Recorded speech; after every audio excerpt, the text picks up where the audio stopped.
Frankly, I feel like I've been scammed. Scammed. Look at yourself in the mirror. You look like an old man. You don't have to be so harsh. I haven't said enough, John retorted, then stormed out, making a loud noise with his footsteps. As I watched the front door close with a loud bang, I let out a deep sigh. My name is Emily Matsushita. I'm 30 years old and have been married for 2 years. I've continued working, but over the past 6 months, my weight has rapidly increased. If I had to guess, it's probably because I've been busy at work recently and end up eating late at night. Initially, I thought I was just a little overweight, but in the past 2 months, I've even started to feel heavy. Before marriage, I was quite standard at 5'3" and 103 pounds, even considered slim. But now, I am at 5'3" and 152 pounds. Oddly, I don't feel that I've gained that much weight since I see myself every day. But now, I'm starting to worry about reaching 155 pounds. So, I kind of understand why my husband says those things. But it's quite hurtful when he says it to my face. Once one noticeable change appears, he starts to point out many others, especially about my family. He had always said it was quite rural since he first came to meet them for our wedding. But it really is rural, so I just took it as an honest impression at that time. Maybe it's because I'm generally a laid-back person and don't sweat on small issues. When something is pointed out, I do care, but after sleeping on it, I tend to think, well, it's okay. I think this is both a flaw and a strength of mine. But maybe it's also optimistic to think this way. My husband, who used to say he liked this aspect of me, has recently started saying, "That's why I dislike people raised in the countryside. They are often insensitive." My parents are quite frugal. Since childhood, I've been ingrained with the phrase, "Don't waste money." As a result, my line has become "what a waste." Whenever I say this, my husband calls me stingy. The family house is an ancestral home, so old that no one knows how many years it's been standing. But since I was born, it's never been remodeled. Any minor repairs were done by my father as a DIY project. Doing it yourself only costs the price of materials, he always says with great satisfaction. Of course, it's not comparable to professional work, but he's quite skilled from years of experience, and I think it's sufficient. Well, if you look closely, it's shabby, really quite shabby. But for me, it's within an acceptable range. I think as long as it protects us from rain and wind and allows a normal life, it's fine. What's up with that house of yours anyway? It's falling apart, living in such a place. It's like screaming poverty. It's not exactly poverty. My parents are just... What? They're just frugal, that's all. In fact, there's something my parents always told me not to talk about carelessly. Something I haven't even told my husband. Semantics, huh? Frugal is just an excuse for being poor? Whether my family is poor or not, it has nothing to do with our lives, does it? If your family is poor, who knows when they might come begging for money? He had even started to say, especially in the past 2 months. His harsh words seemed to be getting worse. I wonder if I deserve to be spoken to like this just because I've gained a bit of weight. Amidst this, I've been feeling unusually lethargic recently. Climbing stairs has become quite hard. I thought it was just because of the weight gain, but just to be sure, I went to the hospital and was diagnosed as being 4 months pregnant. "It's surprising you didn't notice until now," said the doctor. Now that I think about it, I did stop getting my period. With the busyness of work, the weight gain, and the complete absence of morning sickness, I hadn't realized at all. Well, when I think about it, I might have felt a bit nauseous, but I never really paid much attention. The doctor emphasized the need for me to act with the awareness of being pregnant. Knowing that a new life is growing inside me, I felt an inexplicable warmth. I was sure my husband would be thrilled. With that thought, I excitedly waited for him to come home that night. But he didn't return even after dinner time had passed. Recently, he's been coming home late due to overtime. But the only message I got from him around 9 p.m. was, "No need for dinner. I'll be late." My work had settled down, and I was doing less overtime. I had been looking forward to sharing the good news, so his late return was disappointing. He finally arrived home after midnight. We had a mutual understanding to sleep first if the other was late. So he seemed surprised to see me still up in the living room. "What, you're still awake? Listen, I have something to tell you." "What?" "I'm tired from work. Spare me any boring talk." "It's good news. I'm pregnant. We're going to have a baby." "What?" He looked utterly surprised, eyes wide. But he seemed frozen. "No way." "It's true. It's our baby?" "Really? Are you sure it's mine?" "What?" Now it was my turn to be shocked. I never expected such words from him. If it's not his child, then whose is it? Does he think I've been unfaithful? What are you saying? There are jokes that are okay and not okay?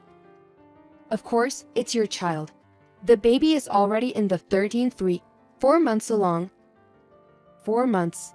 My husband's face changed as if realizing something, but he didn't look happy at all.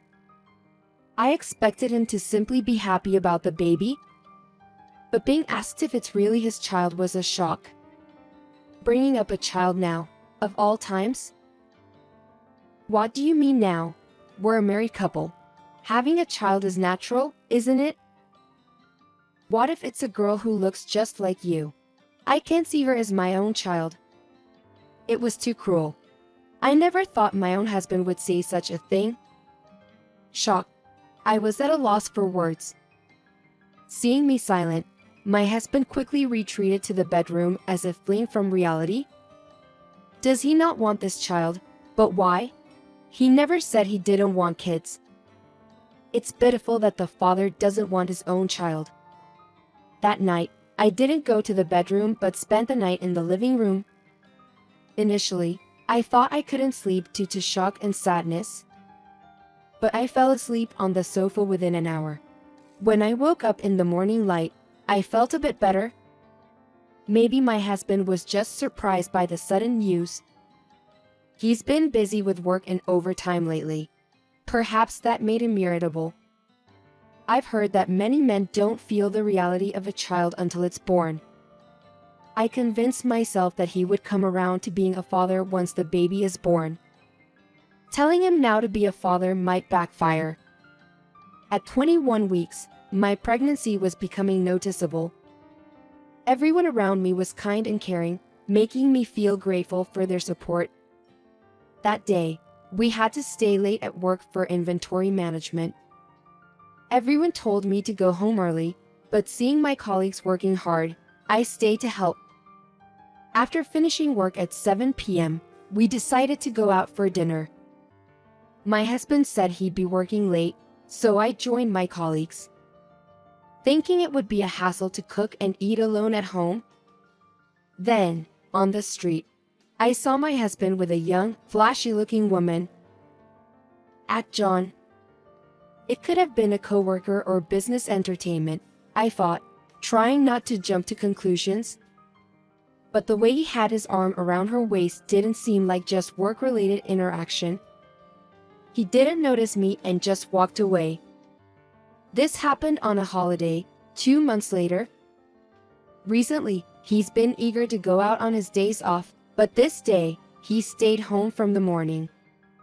Then, while I was cleaning up in the kitchen, he came up to me, took a deep breath, and bluntly said, "I don't need a woman who has given up on herself. Raise a child yourself. I want a divorce," without even looking at me. "So, that's how it is. Okay, sure," I replied with a laugh, which made him give me a puzzled look. I was thinking it might be time for that too. Have you lost your mind? Actually, I've been thinking about it too. Here, the divorce papers, I said and handed him the signed divorce papers from the drawer. He was completely taken aback. After seeing him with another woman, I had immediately contacted a detective agency to investigate his infidelity. The investigation went smoothly since he wasn't very cautious. It quickly became clear that he was cheating on me with the woman I had seen him with. Of course, I had her background checked as well. She was the daughter of a mid-level construction company's president, and they met at a mixer. I was appalled that my husband went to a mixer despite being married, and the woman continued the affair even after knowing he was married. As optimistic as I am, I'm not tolerant enough to accept his infidelity. The investigation revealed that he was indeed planning to divorce me. She's not even a woman anymore. Her belly's just getting fatter, like a walrus. I can't stand being with her anymore. Why don't you just divorce her? She's worthless. Yeah, were some of the things he said to his mistress, recorded by the detective agency. I could have brought up the divorce myself, but I was curious how he would approach it. He probably imagined me breaking down and crying if he mentioned divorce. So, I decided to pleasantly surprise him with my reaction. His shock at my unexpected response was visible. Just seeing his dumbfounded face felt like a small victory. But of course, I wasn't going to let it end there. What? Did you think I would cry and beg you to stay? No. Then, I'll be leaving. It was perfect timing since I was about to start my maternity leave next week. I had already packed my things, so I left for my parents' house, leaving him stunned. I had already told my parents that we might get divorced. I thought they would ask, "What are you going to do?" But they didn't say anything. My father just said, "I see." My parents welcomed me warmly when I returned home. "Are you hungry?" "Yeah." "Okay. I'll prepare something right away." "You know, Mother, what? Aren't you going to ask anything?" "About what?" "I mean, I'm getting divorced, and there's a baby on the way. If we say something, will you stop the divorce?" "No, but if you've decided this, you must have your reasons. Talk about it when you feel settled and want to. If you don't want to talk, you don't have to. You're our daughter, Emily. You won't make a wrong decision." "That's right. Besides, we need to prepare for the baby. We have to buy a baby bed and all. We're going to be busy. Parents are such a blessing. I truly want to be a parent like them." But then, the real challenge began. They started showing their doting grandparent side. Every time they went out, they'd buy something for the grandchild. Even though the baby was more than a month away, we already had a mountain of diapers. Where did the frugality of my parents go? Did you buy more? I thought wasteful spending was forbidden. What are you saying? It's for our adorable grandchild. Why skimp on money here? But you always told me not to waste money, that luxury is an enemy. And what about this mountain of baby clothes? It'll outgrow them before wearing them all. Then we'll change outfits on a schedule. Babies are not a dress-up doll. As we talked like this, time passed, and I safely gave birth to a girl. My parents seem to think I'll live here with the child forever, but I haven't quit my job. I plan to take maternity leave, but I intend to return to work eventually. However, commuting to work from my parents' house will be tough. And the thought of juggling work and parenting alone is daunting. As I was contemplating this, my ex-husband contacted me. He must have thought the child was born by now and wanted to check in. I wondered if he was a bit concerned about the child. "Oh, Emily, it's been half a year, huh? Get used to living in poverty?" my husband said cheerfully. His words made me realize how foolish I was to even have a sliver of hope. What do you want? Just thought I'd report in. I've remarried. And guess what? She's younger and more beautiful than you. Plus, she's a president's daughter. Oh, is that so? You're really upset, aren't you? You were just pretending to be strong during our divorce talks, weren't you? Still hung up on me? He blabbered on, not once asking about the child who was already born. It seemed like he didn't even have the child on his mind, which made me angry all over again. Your ex-husband got remarried. I'll accept any gifts. Oh, I forgot. You're too poor to give me anything. Just watch enviously as I live happily? What a pointless thing to report. Especially when he has a child in this world and doesn't mention a word about it. I didn't want to stir things up until the baby was safely born. And now that I'm settling into life with my child, it's time to act. Since he cheated, he needs to pay a price. I told my father everything and asked him to get a lawyer. Soon after, my ex-husband came to the house, pale as a ghost. What did you do? What? The father of my wife's company is about to go bankrupt. It's because their contract with the parent company was terminated. And I heard that your father's company is involved with that parent company? Your family's just a poor logging company in the countryside, right? I never said we were poor. That was just your assumption. But, look at this shabby house. Anyone would think you're poor. My family has been in the forestry business for generations, owning vast lands in several mountains. True, in the remote, undeveloped areas. The land isn't particularly valuable, so this doesn't necessarily mean we're wealthy. However, during my grandfather's time, some of our land was sold at a high price for highway construction. My grandfather was a shrewd man. He used that money to expand the business. Forestry involves significant transportation costs. So he built his own transportation company and also expanded in the construction business. All the companies and subsidiaries are scattered all over the country. Our family name is now on the wealth rankings. But our family motto was to be frugal. My father has lived by this and does not lavish himself. My grandfather experienced being very uncomfortable when the land was sold at a good price for the highway construction. Many people around him, distant relatives, and people that were not so close gathered. Since then, not to tell people we have money became the rule of our house. Now, my father looks after all the companies, but everyday business is run by each company's leaders. My father only does asset management, but he was good at it, and our assets became bigger. My father is moral and dislikes anything unethical. When I told him the reason for the divorce, he visited my ex-husband's new in-laws without revealing his identity. They dishonored my daughter. I had to say something, is what he said.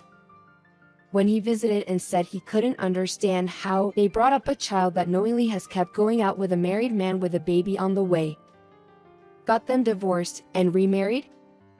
Surprisingly, when my father confronted them, they scoffed at him and offered $1 million in cash, thinking he came for money, and even said, "Take this and leave."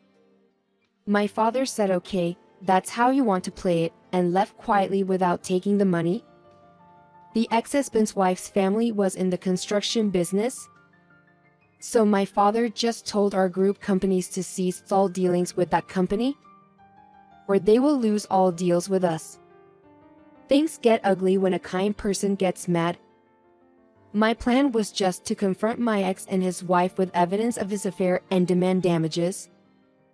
I never expected things to escalate this far. That can't be true. Your father? And he's on the wealthy list. When my father gets angry, he goes all out. Using your parents' connections to get back at me, that's low. Dirty play is fine. Compared to what you've done, this is nothing. It's not comparable at all. Destroying someone's company, It's because they never built proper relationships that they fell into crisis so easily. And do you think you have the right to blame me? If I had known your family was so wealthy, I wouldn't have cheated. How could I know, seeing you living this poverty-stricken life? If you're rich, live like it. How one chooses to live is their own business.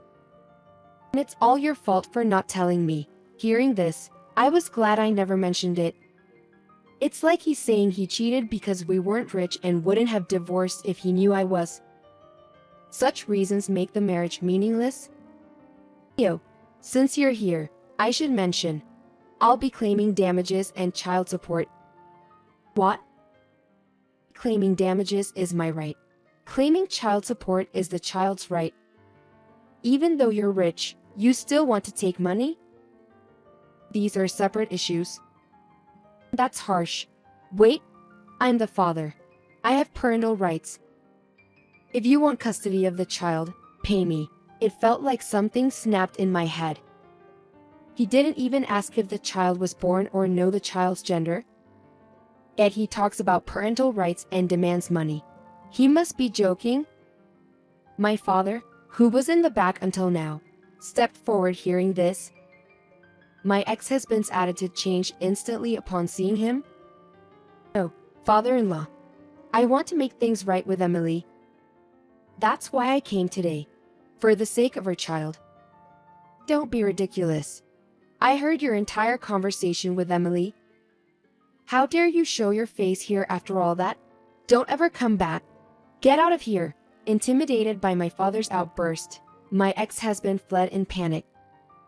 Later, his father-in-law's company went bankrupt. But the employees were all taken in by the companies my father manages. He didn't want to leave innocent employees and their families stranded because of personal grievances. Apparently, the father-in-law's company was notoriously mismanaged. That might have influenced my father's strict stance. My ex-husband is now blamed daily by his father-in-law for the company's downfall.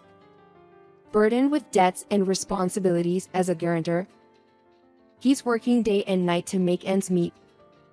He even called me, desperately asking for a lump sum to help him with his debts.